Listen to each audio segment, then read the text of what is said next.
Welcome to the Westminster Town Hall Forum. My name is Tim Hart Anderson. I'm the senior minister at Westminster Presbyterian Church in beautiful downtown Minneapolis and moderator of the forum. I'm the Reverend Dr. Jessica Patchett, the newly elected senior minister of Westminster Presbyterian Church. Thank you.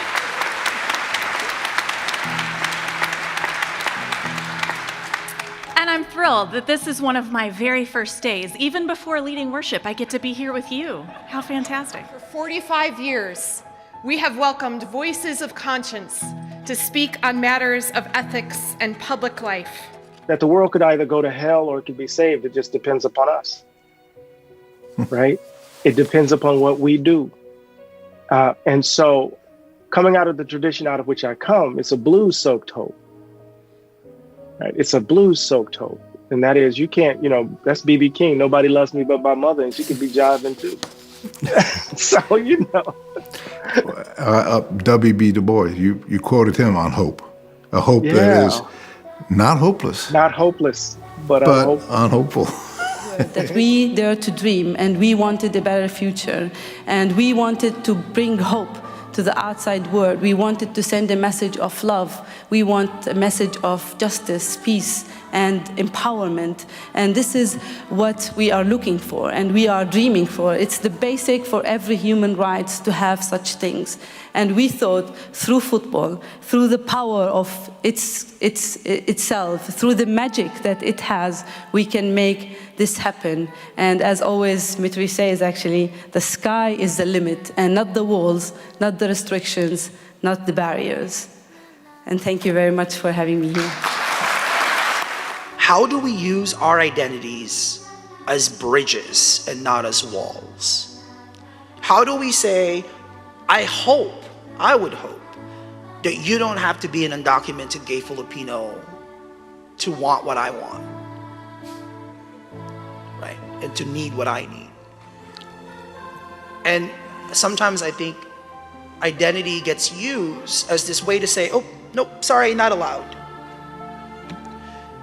And I'm striving to create a body of work in books, in film, in TV, and theater that is borderless.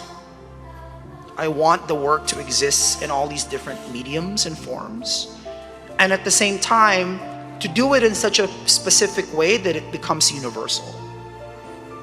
And so I would hope that we use our identities as a way to get specific so we can talk about the universality that we all share.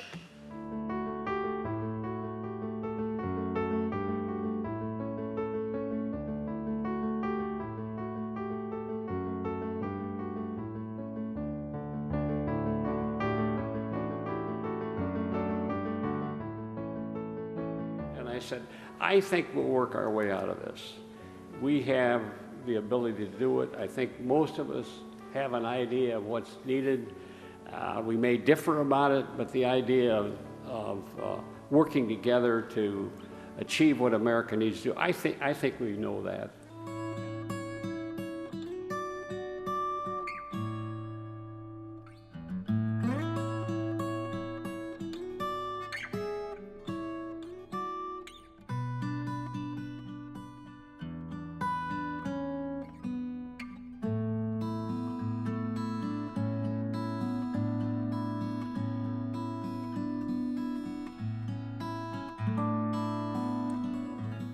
One final question, short answer, please. With your grasp of issues, fluency, and negotiating skills, why don't you run for office?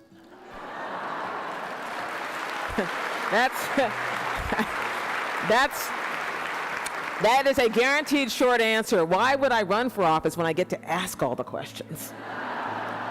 Thank you, Gwen Eiffel. Thank you.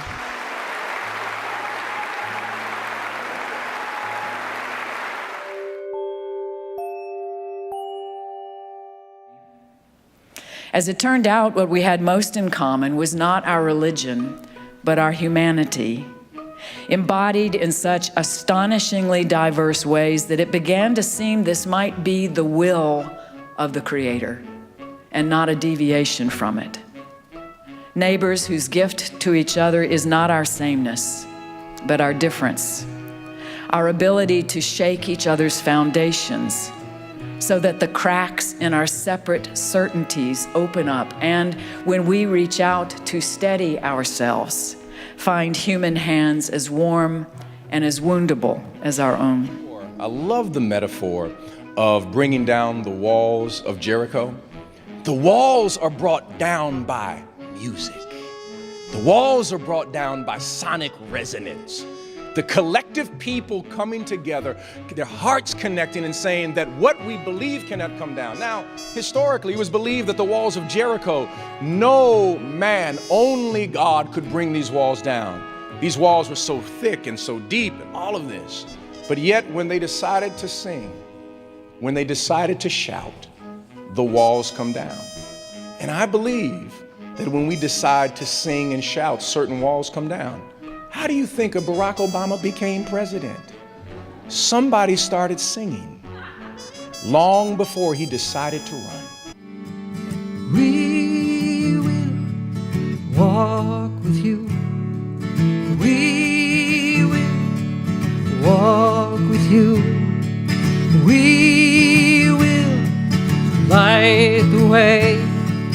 We will light the way. We will heal the world. We will heal the world. We will walk on. We will walk on.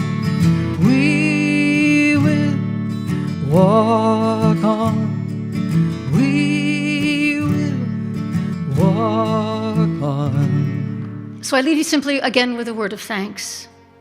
A humble reminder to hold steady to what you know to be true. To keep being those who refuse to give up on the best of us. To refuse to meet contempt with contempt. But to treat everyone as best you can, according to their God-given dignity. And when you lose hope, because we all do, I do, that's when we need to dig deep and look around and remember that the courage we need flows through and among us. It is mysterious, it is communal, it is contagious. There's always someone, by the grace of God, who is still standing. Look for them. Look for your beacons of hope. And then pray for the grace to be among them. Thank you so much.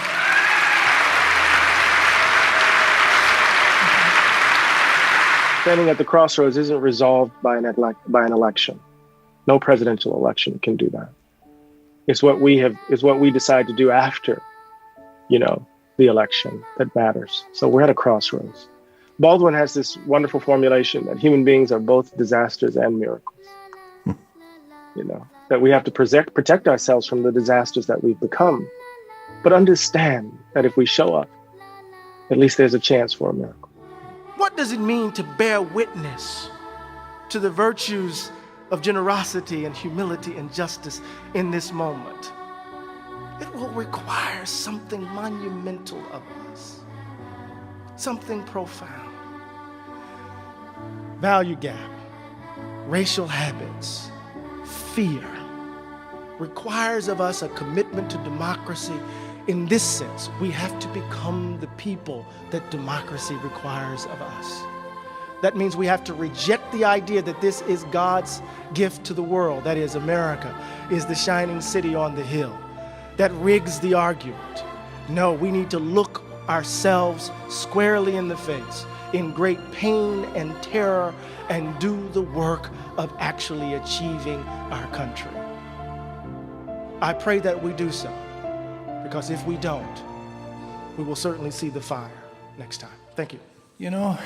I'm reminded of a story that the late, great Harry Chapin, the balladeer, once shared. And he said, at that time, Pete Seeger and he were having a conversation, the great balladeer Pete Seeger, who fought for so many causes. And Harry Chapin said to Pete, Pete, does it really matter you do any of this stuff?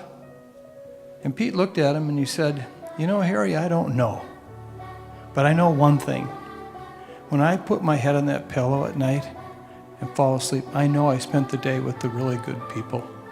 And you know what? I have had the opportunity to be with the really good people. Thank you."